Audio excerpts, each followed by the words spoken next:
this, like that, like this, like that, like this, like that. Eh bien bonjour à tous, on se retrouve pour une toute nouvelle vidéo sur Planet Coaster 2 sur notre merveilleux gros let's play qui suit la construction de notre merveilleuse attraction, même d'un grand parc d'attractions quand on y va beaucoup plus large.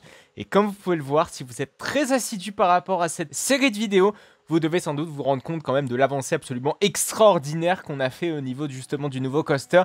On va passer en revue vraiment détail par détail ce qui a été apporté, ce qui a été changé par rapport à cette nouvelle attraction. Dès la semaine prochaine, dès l'épisode prochain, on va donc construire une toute nouvelle attraction. Donc bien évidemment, abonnez-vous à cette chaîne, mais également une toute nouvelle zone thématique. Ça va être vraiment extraordinaire, donc restez jusqu'au bout. D'abord, il y a quand même pas mal de contraintes qui sont devant nous. C'est vrai qu'au tout début de cette série, je vous ai dit, ok, on va faire le parc le plus réaliste possible. Et quand je dis le plus réaliste possible, ça passe également par l'aspect financier, l'aspect pécunier, donc qui régit un petit peu, j'ai envie de dire, ce let's play. Et là, en l'occurrence, ici, on va vraiment se heurter à ce problème-ci, parce que là, je suis littéralement en train de dépasser mon budget pour ce qui est de cette nouvelle attraction. C'est avéré, c'est sûr, c'est certain. Je dépense beaucoup trop d'argent pour le multidimensional coaster. À la base, j'avais prévu donc 300 000 balles pour l'entièreté, en tout cas, de la première phase de la construction de notre parc. Donc, c'est-à-dire un tiers pour la zone d'entrée, un tiers pour le multidimensional coaster et un tiers pour une autre zone du parc qui va arriver avec 2 attractions. Là, je suis en train de me rendre compte que là, ça va être clairement utopique parce que déjà, le multidimensional va dépasser très certainement le budget parce que là, on n'a largement pas terminé le multidimensional, même s'il avance très bien. Vous allez voir, vous allez limite plus reconnaître l'attraction tellement il y a eu d'évolution à l'intérieur du building et autour du building. Et on se heurte à un problème, c'est que le deuxième tiers est quasiment presque terminé. Regardez, il reste que 2000 balles, ce qui est vraiment peu si on veut terminer une attraction comme ça. Donc je pense qu'on va clairement dépasser 50 000 balles, 25 000 balles. J'espère pas dépasser les 25 000 balles de dépassement parce que je veux au moins commencer à construire une seconde attraction. Si une seconde attraction n'est pas opérationnelle dans notre parc, on va vraiment avoir du mal à remonter la pente en termes de budget et surtout amasser un maximum d'argent pour pouvoir continuer à étendre notre parc. Le budget est essentiel, le pognon est essentiel, j'ai envie de dire, pour pouvoir construire de nouvelles attractions, pour pouvoir accueillir nos visiteurs dans les meilleures conditions qui soient. Même si là, pour le coup, on a quand même fait les choses bien avec nos zones de restauration, la boutique, etc. Peut-être un petit peu trop en grand, j'aurais peut-être dû prévoir un petit peu plus de budget tout de même pour essayer de pousser le réalisme jusqu'au bout, mais vous allez déjà voir l'avancée tout du moins avec le multidimensional coaster. Il y a tout de même pas mal de choses de faites et je vais vous expliquer un petit peu ce qui a croqué réellement dans le budget. Bon, qu'est-ce qui a changé? Ce qui a vraiment changé, bon déjà c'est la couverture de l'attraction qui commence à être de plus en plus importante. Vous allez voir que cette couverture est intimement liée justement à ce dépassement budgétaire. En fait, si vous voulez, chaque tuile, regardez là, chaque tuile que je pose, ça me coûte 21 $. Donc déjà quand vous multipliez par le nombre de tuiles, c'est absolument énorme. Et pareil, les murs, c'est absolument improbable comment ça me coûte une fortune. Donc déjà 9,50 pour ne serait-ce qu'un mur en stuc, enfin l'équivalent du stuc maintenant c'est du béton. Et là, regardez, une tôle ça me coûte 11 balles. Et à chaque fois que je pose un mur, je pose 4 tôles. C'est absolument colossal parce qu'il y a les tôles des deux côtés. Quand vous multipliez par le nombre de tôles, c'est absolument immensissime. Bon là, heureusement, j'arrive à la fin du building, mais pas à la fin de la construction du building parce qu'en réalité, là, tout ce que vous voyez, c'est bon déjà un grand plafond, mais je dois encore faire les liaisons avec le plafond. Et les liaisons du plafond, c'est 4 balles par petite liaison comme ça, parce que regardez là, malheureusement, il n'existe pas de triangle ou de connecteur qui soit adapté à cette forme triangulaire qu'on a besoin justement pour boucler le bâtiment. Et donc je suis obligé voilà, de bricoler avec des toutes petites formes de tôle. Et ça, quand vous multipliez par le nombre de petites tôles, voilà, c'est 4 $ par tôle. Et bien derrière, ça vous chiffre quand même votre attraction tout de même relativement rapidement. C'est pas encore terminé, il y a encore pas mal de surface à couvrir, tout du moins pour pouvoir raccorder entièrement le bâtiment. D'ailleurs, comme vous pouvez le voir, il y a plein de petites choses qui ont été faites, notamment au niveau de ce flanc-ci de ce bâtiment, puisque je commence un petit peu à réfléchir aux accès backstage. Regardez, si on a une première accès backstage, notamment en dessous du premier launch, et on a un second accès backstage, voilà, qui va nous mener donc quasiment au niveau du terre-plein, donc au niveau finalement de là où on a nos merveilleux petits passagers. Voilà, donc comme ça on a une merveilleuse catwalk qui a été faite de manière personnalisée. Donc j'ai supprimé le catwalk qui est généré par l'attraction et j'ai créé donc ce petit catwalk qui est censé avoir de la décoration, mais je pense que d'un point de vue budgétaire, ça va clairement pas coller et on va se heurter justement à ce problème budgétaire, c'est-à-dire qu'on va pas pouvoir terminer le premier lanceur. J'espère pouvoir le terminer quand le parc sera ouvert, ouais, parce qu'il va falloir engranger de l'argent et l'attraction va malheureusement ouvrir avec des décors qui seront pas suffisants, qui seront incomplets. Je veux au moins, vraiment au moins, enfermer le bâtiment et créer peut-être une petite scène Dark Ride, l'entrée et la sortie soient thématisées à fond. Après, pour ce qui est de l'intérieur du building, je pense qu'il va falloir un petit peu reporter, mais il y a, je pense, une scène qui va être faite à coup sûr a posteriori, c'est la scène du launch. parce que je veux vraiment créer une belle scène avec des interactions avec des décors, etc., etc. Ça fera l'objet d'un épisode. Il y a également autre chose que je vais vous montrer. Boum, si on supprime notre merveilleux, regardez, ça me coûte 3000 balles juste pour le plafond, c'est absolument colossal. Bref, donc si je me zoome un petit peu sur tout ce qui a été fait donc par rapport à la fois dernière, donc littéralement à l'intérieur du bâtiment, vous devez le voir, il y a un très gros changement en termes des supports, puisqu'en effet j'ai fait les supports personnalisés comme je vous l'avais promis de le faire. J'ai pas fait l'entièreté des supports en personnalisé, hein. J'ai vraiment ciblé l'endroit où cela a été vraiment nécessaire. Je pense notamment juste ici où en fait toute cette longueur-ci ne possédait pas de support. Ça me paraissait nécessaire tout du moins d'en avoir, parce que regardez ici on a le croisement de 2 fois de l'attraction, ici on a le launch, enfin bref, il me fallait créer justement des supports personnalisés ici, donc je les ai générés ici. J'en ai également fait là parce que pareil ça m'en générait pas, parce qu'on était vraiment juste au-dessus d'une section, donc il a fallu voilà créer ces supports de manière complètement personnalisée. Juste ici pareil, on a des petites arches qui ont été faites de manière personnalisée, et on a la structure voilà qui est la plus conséquente et la plus personnalisée ever de ce qu'il a pu faire dans Planet Coaster 2. Donc regardez, juste après la deuxième catapulte, on a justement la rotation de notre véhicule qui s'active juste ici, où j'ai dû créer donc tout un tas de supports qui soient connectés les uns aux autres, qui soutiennent justement l'entièreté de ce gros virage, voilà, qui survole un petit peu une bonne partie de notre coaster. Donc il a fallu un petit peu ruser, il a fallu placer correctement nos supports pour éviter de faire des conneries. Mine de rien, ça a été quand même un boulot assez conséquent. Mais en tout cas, ça lui rend quand même un très beau rendu à cette attraction. Vraiment, je suis assez content.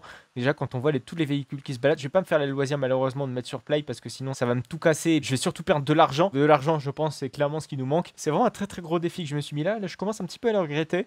Mais c'est ainsi, c'est comme ça ma foi. Mais bon, au moins on arrive quand même à faire des choses réalistes avec du pognon. On va se heurter quand même à un certain problème. Voilà, donc si on remet notre plafond, voilà, à 3000 boules qui nous coûte absolument la peau du cul, on se rend compte quand même que le bâtiment est quand même vachement énorme à regarder.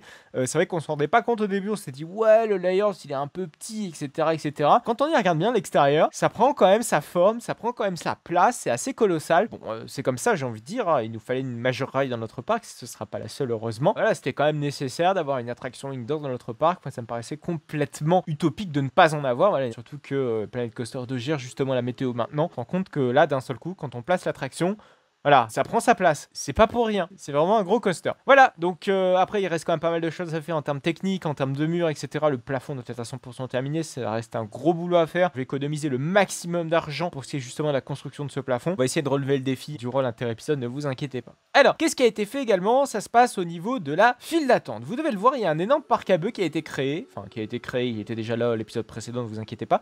Mais cette fois-ci, on a donc toute la théma, tout l'aménagement qui m'a coûté également la peau du cul, qui m'a coûté un peu de temps, mais bon, ça, j'ai envie de dire, c'est pas grave. Sincèrement, c'est vraiment les grosses pièces comme ça où je duplique énormément, où je vois énormément l'argent partir très vite. Quand il s'agit de créer des pièces globalement isolées comme ici, ça va encore. Quand il s'agit voilà, de créer des pièces thématisées, ça va encore. C'est vraiment quand il s'agit de créer des pièces en nombre et la duplication où là ça pose un souci. Donc typiquement là cette file d'attente m'a coûté une fortune et également ce plafond m'a coûté une fortune. Donc c'est ça qui me fait le plus peur finalement. On n'a pas forcément associé la meilleure des choses, c'est-à-dire multidimensional coaster, partie dark ride, coaster, etc. Enfin bref, on est parti sur ce projet, on va le terminer, on va aller jusqu'au bout. Alors le parc à bœufs qui a été conçu de la sorte que pour pouvoir être raccourci, j'avoue que c'est un peu compliqué de le raccourcir en dur parce que tout simplement que le jeu ne gère pas très bien les parcs à bœufs. Ça m'a coûté quand même pas mal de temps pour la réalisation justement de ce parc à bœufs, donc je vais éviter de faire des coupures de parc à bœufs, mais voilà, IRL, voilà, j'ai mis des petites cordes, on peut se dire ok, la corde peut être enlevée, on peut faire des bypass et raccourcir la file d'attente, mais voilà, ça a été créé, donc des petites barrières.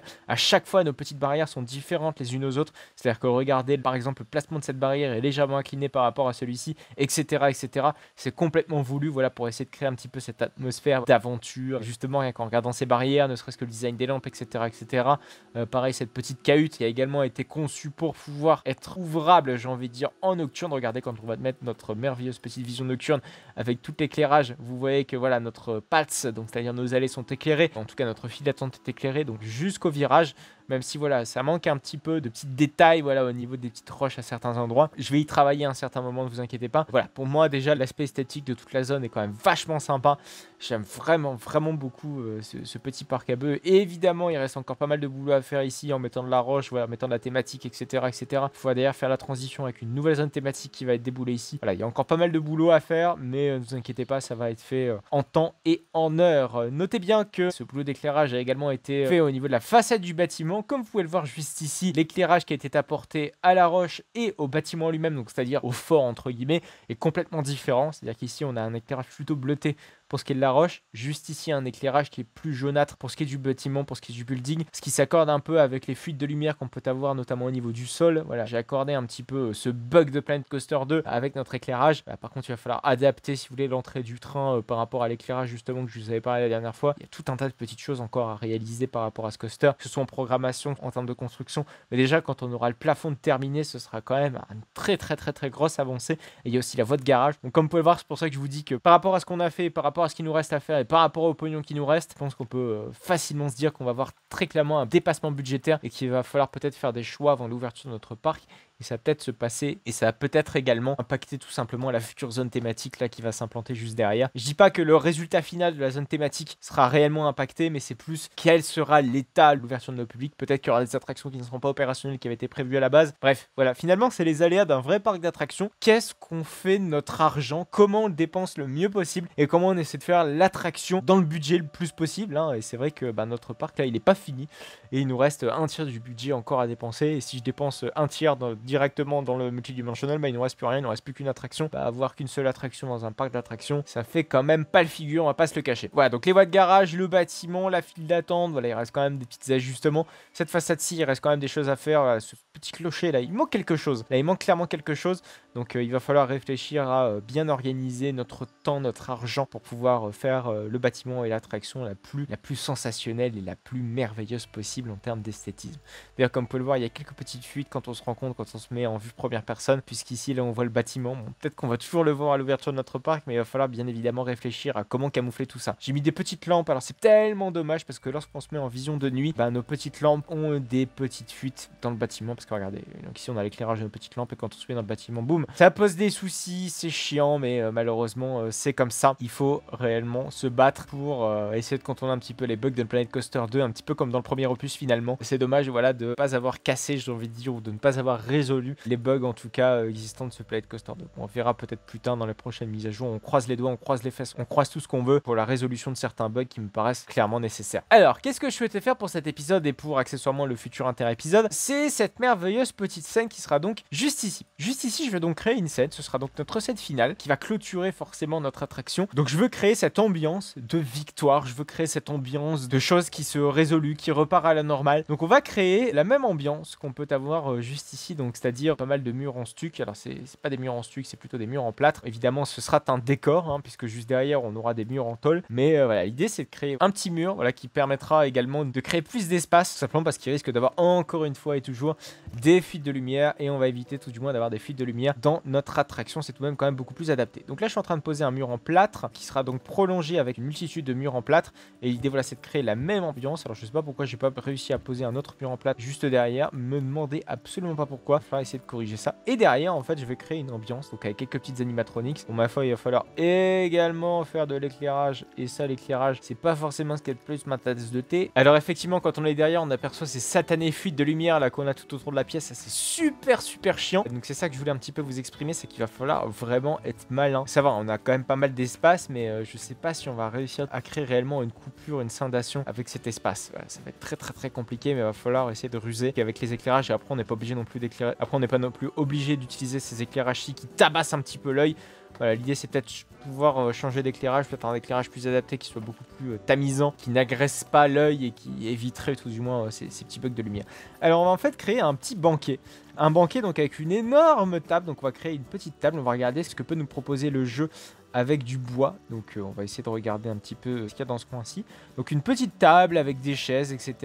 On va créer donc un énorme banquet, voilà, avec des animatronics absents, parce que malheureusement, le jeu Planet Coaster 2 n'est pas très bien fourni en termes d'animatronics. Voilà, tout ce que nous propose le jeu, c'est rien du tout, des animatronics préfaits.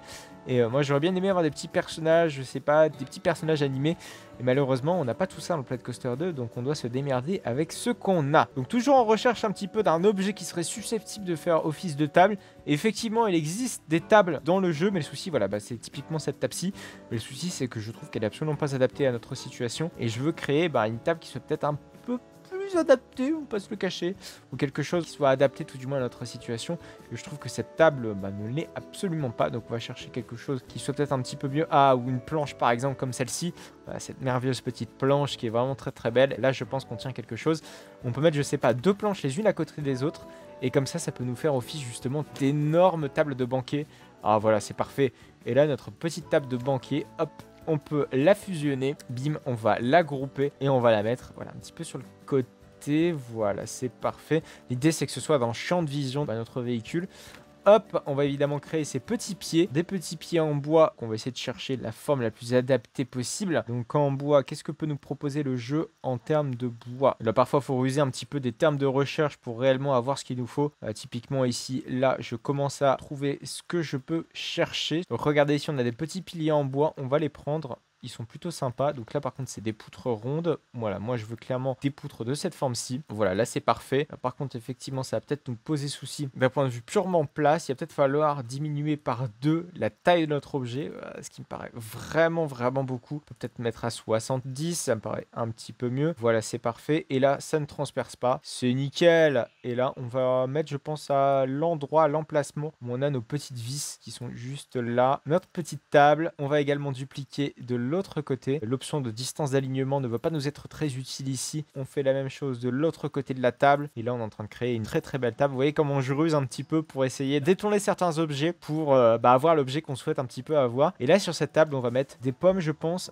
Ah là là là là là là, comment on va pouvoir faire? Voilà, qui sont juste ici. On peut créer des pommes vertes, des pommes rouges. Voilà, ça crée la petite variation sympa. Ou quoi qu'on va faire une petite symétrie. On va mettre des pommes vertes ici. On va mettre des pommes rouges à cet endroit-là. Est-ce que si on met de l'orange... Ouais, ça peut être de l'orange. La pomme rouge, ça me paraît quand même plus adapté par rapport à ce qu'on a en décoration de marché. Qu'est-ce qu'on peut avoir d'autre de sympa? Pas grand-chose finalement, j'ai l'impression, en décoration de marché. Ce qui est un peu fort dommage. Par contre, on peut mettre 2-3 petits tonneaux à droite et à gauche pour créer justement un petit animatronics qui va être en plein centre de ce merveilleux petit tonneau. Alors, on va essayer de créer l'animatronics. Je vous préviens tout de suite.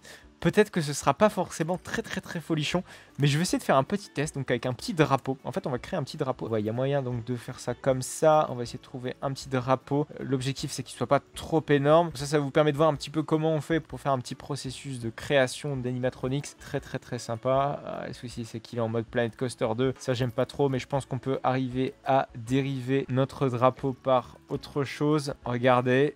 Ah, si, ça peut marcher, ça peut marcher. Alors, regardez ce que je vais faire. C'est-à-dire que je vais rattacher ce petit drapeau à notre merveilleux petit animatronique qui est juste ici, en tout cas notre merveilleux petit mécanisme. Donc, regardez, donc je vais aller dans fixer un environnement. Je vais prendre le drapeau que j'étais en train de prendre là. Je vais le mettre légèrement sur le côté. On va modifier un petit peu la couleur, voilà. On le rétrécit un petit peu. On va légèrement le faire pivoter. Voilà, c'est parfait. Et normalement, si on se met en play... Ah voilà, là c'est sympa. Et normalement là on a un petit drapeau qui tourne sur lui-même. Et en fait on va le mettre à l'intérieur de notre merveilleux petit tonneau. Et en fait ça va symboliser quelque chose d'assez particulier. Mais je vous laisse en suspens. Pour l'instant notre attraction n'est pas complètement terminée. Je veux d'abord terminer l'attraction avant de vous promettre quoi que ce soit. Et avant de vous expliquer exactement ce que ça symbolise. Comme ça voilà, on a notre merveilleuse plateforme mobile qui est juste ici. Bon, si vous êtes assez malin, vous devez sans doute savoir peut-être qu'est-ce que ça va symboliser exactement. On peut peut-être légèrement remonter, voilà, le drapeau qui est juste là. On peut peut-être le faire basculer encore un petit peu, voilà, pour donner vraiment cette impression de basculement. L'idée par contre c'est pas que notre véhicule, ou en tout cas notre attraction, culbute avec notre animatronics. Voilà, ce serait quand même beaucoup plus sympa et beaucoup plus réaliste, hein. Faut quand même respecter absolument cela. Hop, on met notre petit drapeau un peu plus près. Allez, on confirme la sélection. On va essayer de faire un petit groupage. Par contre, je sais pas si la rotation est peut-être adaptée. Je vais peut-être changer un tout petit peu le mode de rotation. Il me paraît juste un petit peu abusé. Ok, ça par contre, c'est une rotation constante. Donc, on n'a pas cet effet parce que je veux vraiment avoir l'effet potentiellement d'une personne qui est à l'intérieur. Je vais avoir, je sais pas, des quarts de chute inversés. Qu'est-ce que c'est que ça ? Ah, c'est mieux ça. Mais c'est clairement mieux. Ah, purée, je commence à apprécier clairement la tournure des choses. J'aime beaucoup. Donc là, cette petite pièce va être très bien agrémentée. Donc l'idée, voilà, c'est que ce soit la grande fiesta, si vous voulez, dans le fort. Qu'on ait réussi à combattre certains méchants qui vont se retrouver sur notre route. Mais vous allez voir ça justement dans les épisodes prochains. Et bien évidemment, pour ne pas manquer les épisodes prochains, abonnez-vous à cette chaîne. C'est très important, hein, puisque notre merveilleux coaster, tout du moins, va avoir une storyline, va avoir quelque chose de très précis.